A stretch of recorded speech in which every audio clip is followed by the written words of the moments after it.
Labas rytas visiems.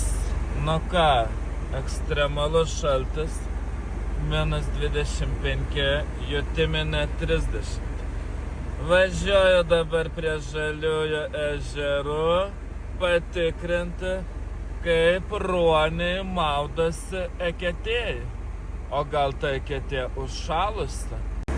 Tikra žiema, ilgai laukta, pasižiūrėkit koks grožis. Tokią žiemą prisimenu prieš 4 metus kažkur. Temperatūra jau nukrito iki -26. Dailidė pažadėjo, kad per tokį šaltį lips eketė. Tai pasižiūrėsim. O gal ir interviu duos. Pasakiškas grožis. Automobilių stovėjimo aikšteliai nemažai, tikriausiai visi automobiliai ruonių.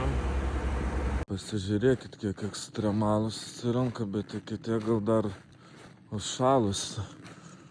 Ten tikriausiai prieki stovi žiūrovai, kaip aš, va vienas jau ten prieki leidžiasi į eketę per -26, įsivaizduojat?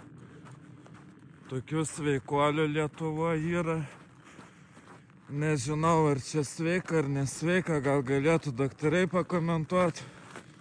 Tai va, pasižiūrėkit, lipa iš eketės. Tai va, tokia eketė. Pasižiūrėkit. Patikrinam. Ar labai šaltas, o dieve. Baisu.